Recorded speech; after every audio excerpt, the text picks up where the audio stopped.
el espíritu del 23 de enero fue la más grande esperanza que tuvo una generación de que ahora sí había llegado el día de retomar las banderas gloriosas de los libertadores, de que sí había llegado el día de conocer qué era la democracia, la libertad, de que había llegado el día de recuperar la riqueza petrolera y las riquezas del país. El espíritu del 23 de enero fue ese espíritu de lograr la más grande unión política, la más grande unión de la voluntad nacional, la más grande unión de Venezuela como una patria vista en sí misma, como un solo cuerpo de hombres y mujeres buscando su destino. Ese fue el espíritu del 23 de enero, el espíritu del desprendimiento, del sacrificio, de la solidaridad, el espíritu de la búsqueda del destino común y grande de esta tierra llamada Venezuela. En un momento especial de la historia de América, Venezuela se puso a la vanguardia de las luchas revolucionarias contra las formas dictatoriales impuestas en todo el siglo XX por el modelo de dominación imperialista yanqui. A la vanguardia. Venezuela llegó de primera en la mitad del siglo XX para decir sí se puede, para decir cualquiera de estas dictaduras imperialistas pueden ser derrotadas cuando se trata de los intereses y cuando se logra la unión cívico-militar. Fue el modelo. Luego se impuso la traición. Y ustedes dirán, bueno, ¿por qué Nicolás Maduro, como me quieren llamar, hace tanta referencia a estos temas? Porque los aprendí de ustedes. Por allá en los años 70 y 80, en medio de la lucha contra la vorágine, la represión, el neoliberalismo, nuestra generación aprendió profundamente las lecciones del 23 de enero de 1958 y de la heroica y difícil década de los 60. Yo escuchaba y escuchábamos los balances y leíamos los balances que se hicieron para la época y cómo se perdió una oportunidad única en la historia.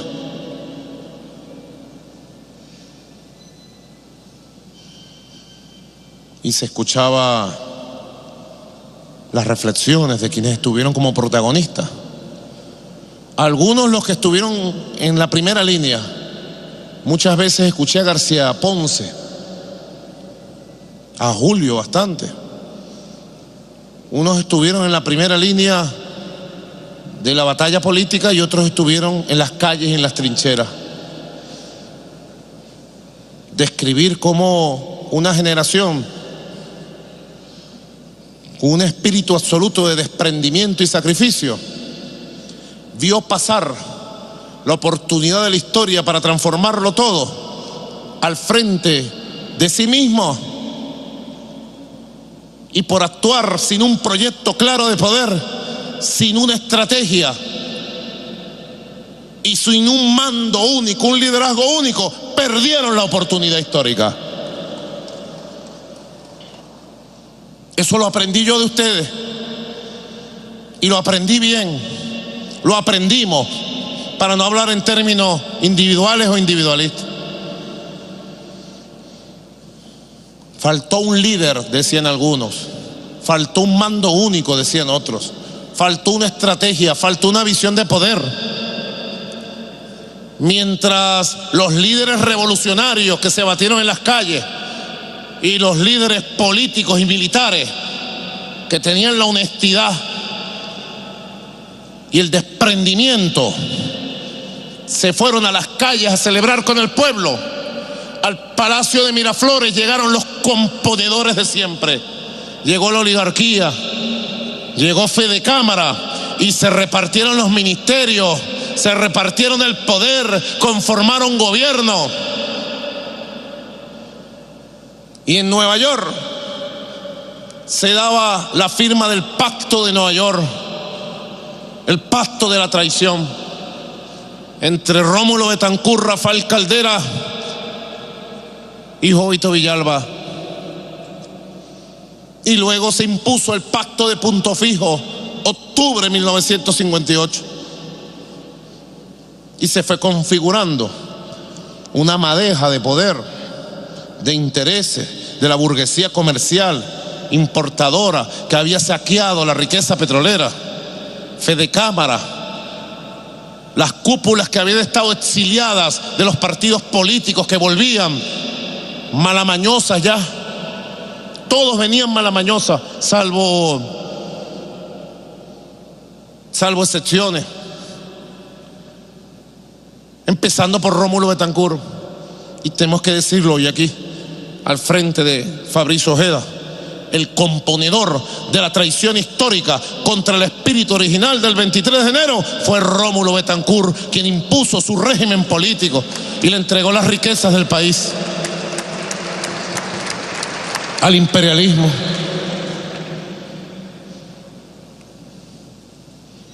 Es la historia que va dejando sus lecciones, va dejando sus verdades, porque la historia marca las verdades de los tiempos, de lo que vivimos, de lo que estamos viviendo.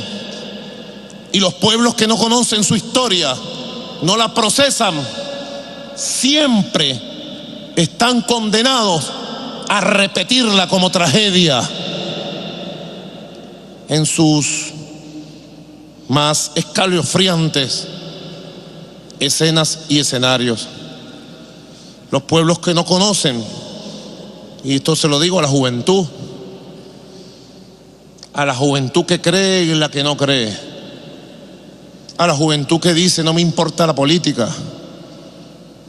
A la política sí le importas tú, joven, porque te tienen el ojo puesto para quitarte la educación pública y para quitarte el derecho a la vida del futuro. Aquel hombre del pueblo, aquella mujer que dice no me importa la política, yo le digo, la política sí le importas tú, sobre todo la política burguesa y la política de la derecha. Le importa que no te interese ni la historia ni el poder, para quitarte la historia, para quitarte el poder y para volver a dominar a nuestra patria como la dominaron durante 200 años, desde las victorias republicanas de los ejércitos libertadores. Pueblo que no conoce su historia está condenado a repetirla en sus peores capítulos, los más trágicos.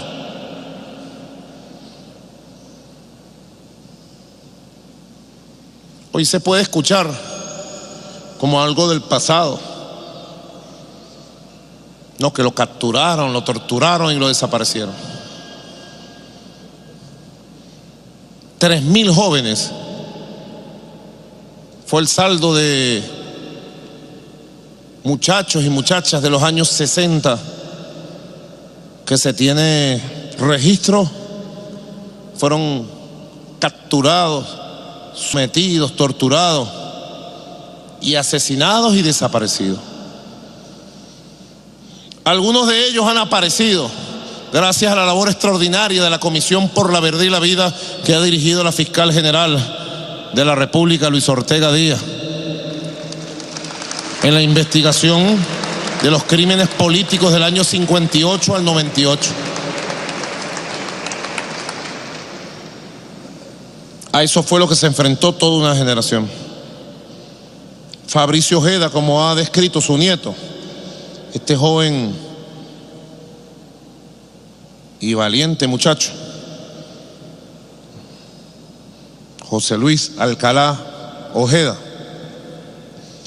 le tocó ver, constatar cómo sus sueños se le iban de las manos, cómo se impuso la traición, cómo se impuso un modelo restrictivo de una democracia para las minorías, para las élites, una democracia represiva, una falsa democracia, como dijo José Luis.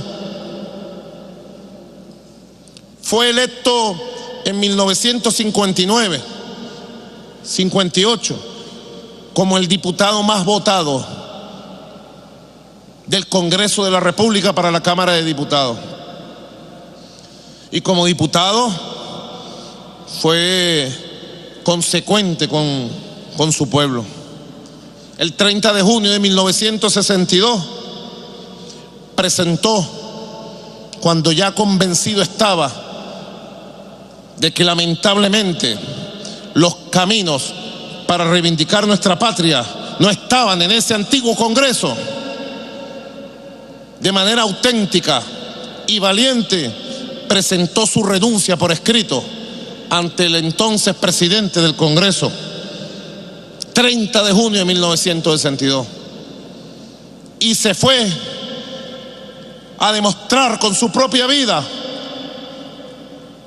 a poner en riesgo su propia existencia, pero a demostrar con su propia vida las convicciones que la gran mayoría de la juventud entonces tuvo de buscar con las armas en la mano la liberación definitiva, otra vez, de la Venezuela traicionada el 23 de enero de 1958.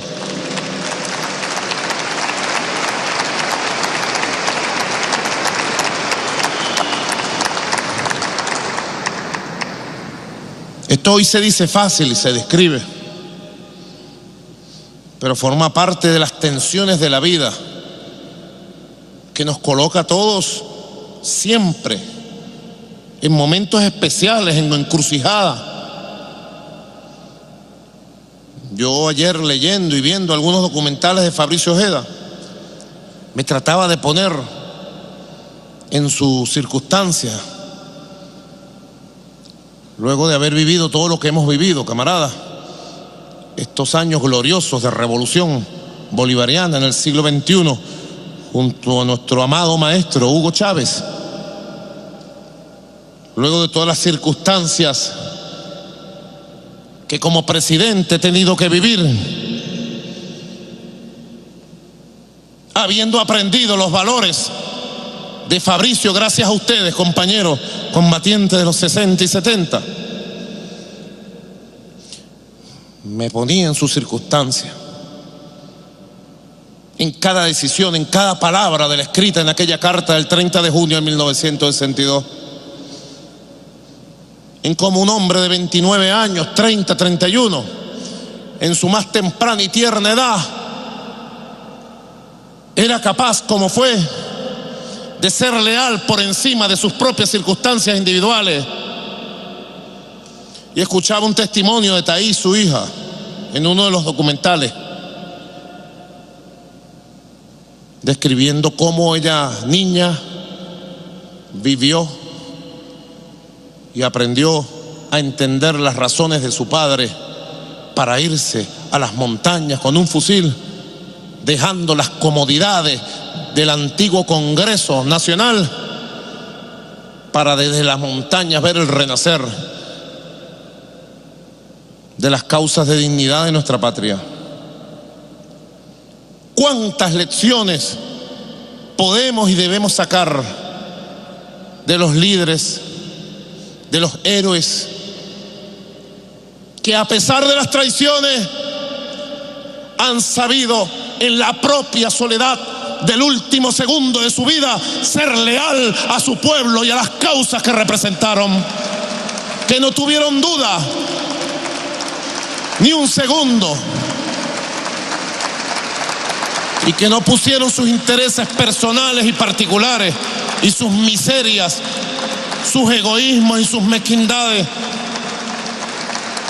antes que sus sueños y que los sueños todos de una patria. Es mucho lo que hay que sacar de lecciones de la historia.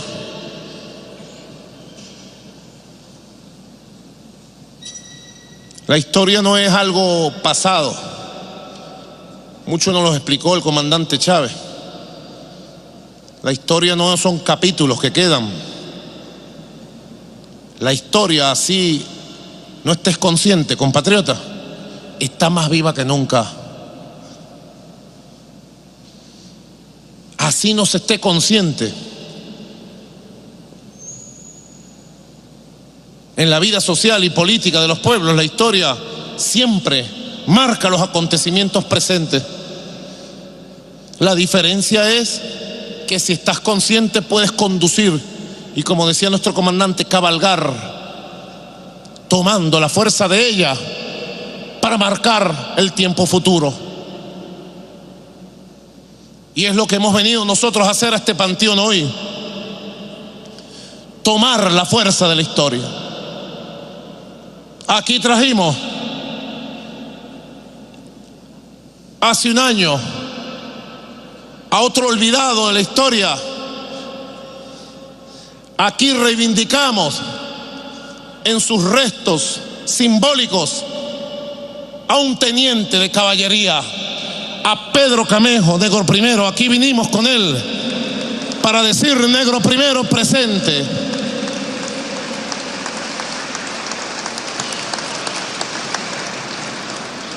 Presente Guaycaipuro, presente Bolívar, presente Zamora.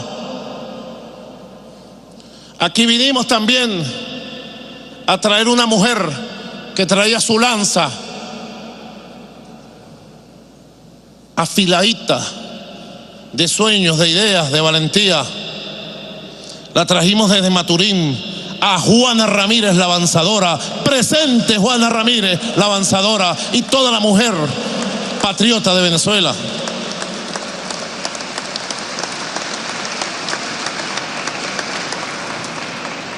Y aquí estuvimos muy reciente, trayendo también a alguien que, como muchos, como José Vicente, le tocó defender los sueños con colores, con poemas,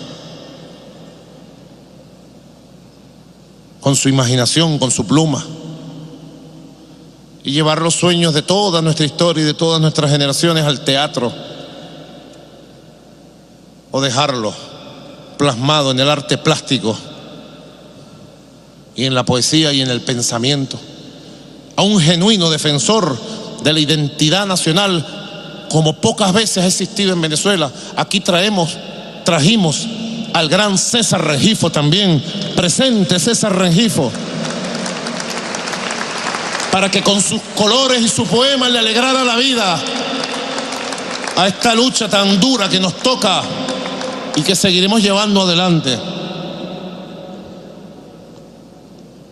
Así que solo faltaba que llegara con su fusil